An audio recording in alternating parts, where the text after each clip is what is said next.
Bienvenue, c'est le Culture Mag, votre journal dédié aux arts, au spectacle et au lifestyle. Focus aujourd'hui sur les chrétiens sionistes, les amoureux de Sion. Ce mouvement américain, souvent proche des fondamentalistes chrétiens de la droite et des néoconservateurs, s'engage souvent auprès d'Israël.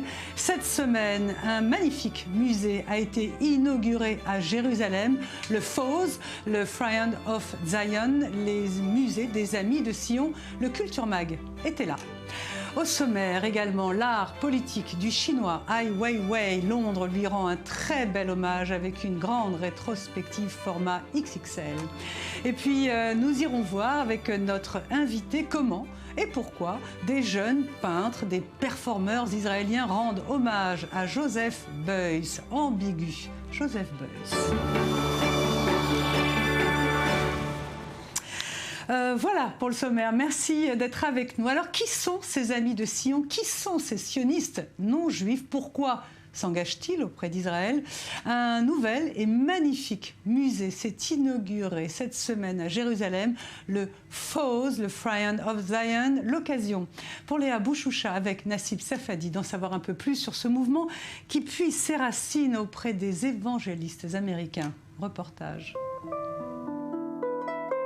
Le musée FOZ, qui célèbre les chrétiens et autres non-juifs ayant aidé à la construction d'Israël, vient d'ouvrir ses portes au cœur de Jérusalem.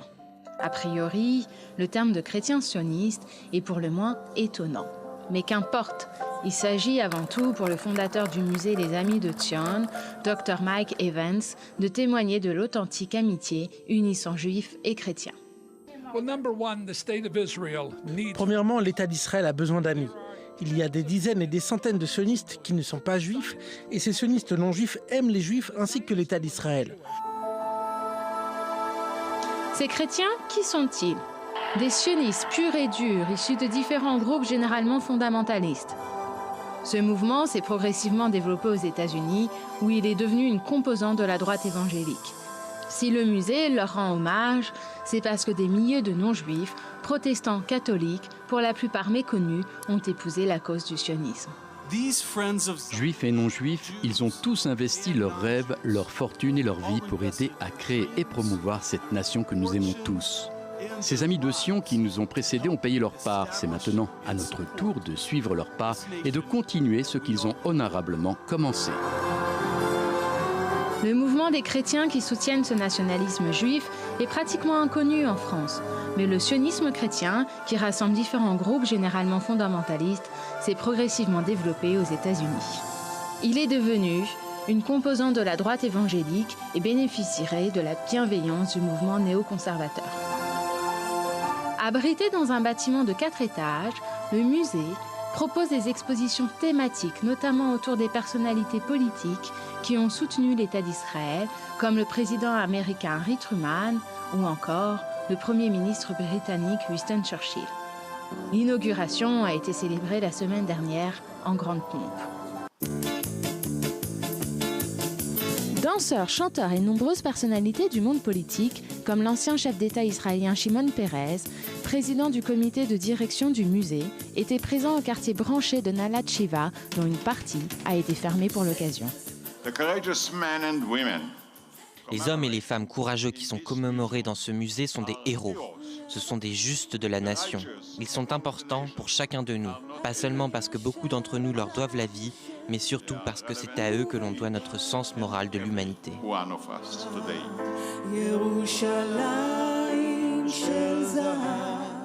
Véritable voyage dans le temps, au décor virtuel en perpétuelle métamorphose, faisant surgir abîmes et reliefs, le musée interactif retrace aussi l'époque du mandat britannique, celle de la Shoah, ainsi que l'établissement de l'État d'Israël. Je pense que c'est important. J'appelle tout le monde à venir voir ce musée car c'est magnifique. Chacun doit savoir ce qu'est notre pays, c'est notre maison.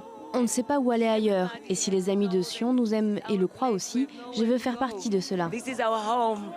L'exposition est désormais ouverte au public et le musée propose des visites guidées, gratuites, jusqu'en décembre prochain. À suivre, l'hommage d'une quinzaine de jeunes artistes israéliens au grand Joseph Beuys. Nous aurons sur le plateau le professeur Führer, le curateur de cette exposition. Et il nous dira tout. En attendant, focus sur un autre artiste d'envergure aussi, le chinois Ai Weiwei. Il est honoré en mode majeur à Londres. C'est le highlight du jour et il est signé Sandy Fortis.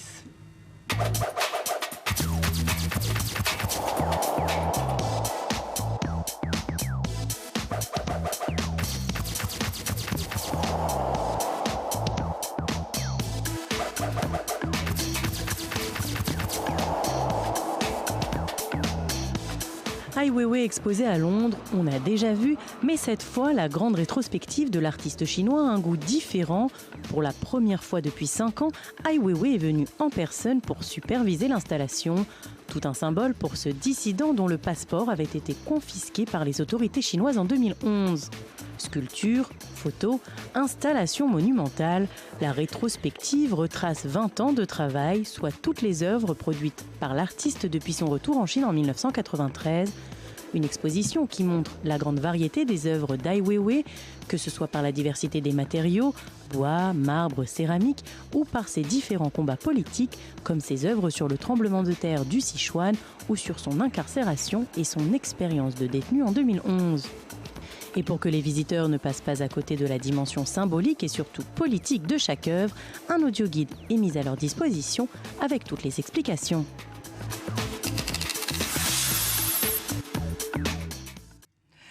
Voilà, et notre invité vient d'arriver. Bonjour, Ronny Führer. Vous êtes galeriste, collectionneur. Vous avez une galerie, mais vous allez nous expliquer pourquoi ce n'est plus une galerie, mais que c'est un musée au sud de Tel Aviv. Et vous présentez une exposition dont on va parler qui s'appelle Beuys, Beuys, Beuys. Mais auparavant, Ronny Führer, j'ai une petite question qu'on a dû vous poser 1 milliard de fois.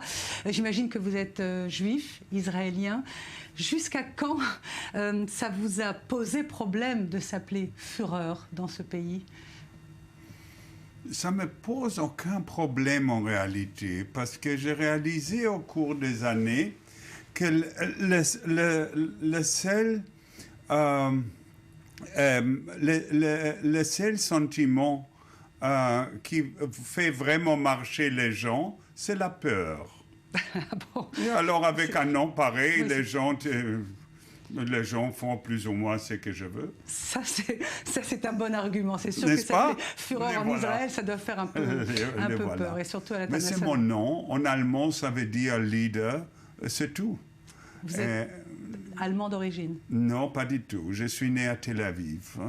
Je suis sabre. Et ma mère, qui est décédée il y a très très longtemps, est née en Palestine en 1930. Et mon père est venu en Israël en 1926 à l'âge de 2 ans. Aucun rapport avec l'Allemagne. Alors, Ronny Führer, vous avez une galerie au sud de Tel Aviv qui s'appelle Golconda et qui devient maintenant un musée qui s'appelle Ravel. Expliquez-nous comment on passe de l'un à l'autre, surtout quand c'est au même endroit. Exactement. Ouais, enfin, pour des raisons fiscales, pour des raisons fiscales, il faut dire la vérité. Et il vaut mieux être un musée en Israël qu'un galeriste. On paye moins d'impôts. Et alors, avec le temps et avec toutes les expositions qu'on avait là, on a reçu les droits dernièrement de changer en musée. L'espace est suffisamment grand. Oui, c'est un très bel espace. Oui. Donc ça s'appelle plus Golconda, ça s'appelle Ravel. Et Ravel, c'est le nom de votre chien. Et je me disais, tiens, il se prend pour Saint-Laurent ou peut-être pour Karl Lagerfeld. Voilà, c'est mon petit chien très, très aimé que d'après l'esprit d'Est a consacré sa vie pour moi. En Asie, il pense que quelque chose de mauvais aurait dû m'arriver et que le chien a donné sa vie pour que rien ne m'arrive. Encore une raison pour avoir une très mauvaise conscience pour sa mort. C'était un accident terrible. Et dès qu'on a reçu le droit de devenir un musée, je profitais pour commémorer le nom de mon chien très aimé. Alors votre musée s'appelle Ravel et on y trouve une exposition titrée Beuys.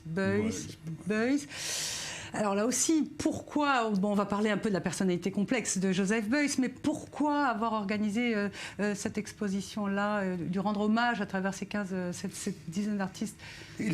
Ces personnages controversés quand même, Joseph Beuys, il avait 20 ans pendant la guerre, il était engagé dans les forces aériennes, il était dans les jeunesses hitlériennes. Oui, d'accord, allez-y, pardon. Et d'abord, je dois dire que cette fois-ci, je ne suis pas le commissaire de cette exposition. Le commissaire de cette exposition s'appelle Liav Mizrahi. Et l'exposition chez nous, au musée Ravel, fait partie des 5 autres espaces entre Tel Aviv, Jérusalem et Sderot, où des différents aspects de l'œuvre ou de l'œuvre ou de l'héritage spirituel qu'a laissé Joseph Beuys vont être exposés, discutés. Il y a beaucoup de points d'interrogation, mais le fait est que Joseph Beuys est l'artiste qui avait le plus d'influence sur l'art israélien, mais pas seulement de l'art, je dois dire, de mouvements politiques et de mouvements sociaux également. Bien sûr, on connaît son engagement politique, humaniste, ses performances, mais comment avez-vous, vous et votre curateur, comment avez-vous convaincu les artistes israéliens? Qu'est-ce que vous leur avez dit On n'avait pas besoin de convaincre. Parce que j'aimerais éclaircir plusieurs points sur Joseph Beuys. Numéro 1, il avait quelque chose en commun avec Israël. Venant de deux points opposés, mais lui, à cause de sa mauvaise conscience et sens de culpabilité, il voulait que le Holocauste, la Shoah, n'arrivera plus jamais. C'est aussi le but de l'État d'Israël, venant de côté souffrance, bien entendu. Mais déjà un point en commun.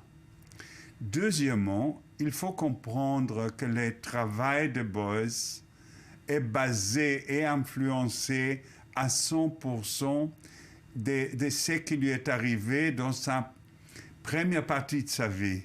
La première partie étant la guerre et les résultats de la guerre. Il a été blessé. C'est lui qui parle de la blessure. C'est lui qui a donné le courage aux Israéliens de montrer les blessures, de les exposer, une chose qu'on ne faisait pas avant. Il avait aussi... Et il était très influencé par Rudolf Steiner. Et bien entendu, ça, on le remarque dans une grande partie de son œuvre. Et Rudolf Steiner a bien entendu, dans les années 70, après la guerre de Kippour, etc., les mouvements de Joseph Beuys ont beaucoup aidé à réparer la société israélienne. Alors justement, vous avez donc ces jeunes artistes qui ont rendu hommage à Beuys à leur façon. Je voudrais qu'on s'arrête sur une ou deux images qui sont passées pendant que vous parliez. Qu'est-ce qu'on peut voir exactement dans cette exposition hommage? Dans notre musée, on est en train de montrer la question de réparation, c'est que cela veut dire chez les Juifs, tikkun olam. Tikkun olam, ça n'a pas de traduction dans aucune autre langue, mais cela veut dire de réparer la nature, de réparer le corps, de réparer l'être humain, de réparer la société, etc. Par exemple, on voit cette sculpture. Alors, peut-être vous l'expliquer. Sculpture, parce que ça montre une blessure dans la nature, ou ça peut montrer, dans ce cas-là, plutôt, ça montre une autre chose qui est extrêmement importante, les liens entre les spirituels et les corporels. Et là, on voyait une chose, enfin, dans ces cas-là, c'est un arbre, c'est un morceau de bois qui est mort. Le physique est mort, mais la spiritualité de cet arbre continue. Ronnie Führer, les artistes que vous avez choisis sont des artistes en devenir ou ce sont des artistes établis sur la scène israélienne? Il y a un mélange là extraordinaire. Il y a les artistes les plus importants d'Israël, M. Danziger, M. Aroch, M. Geva.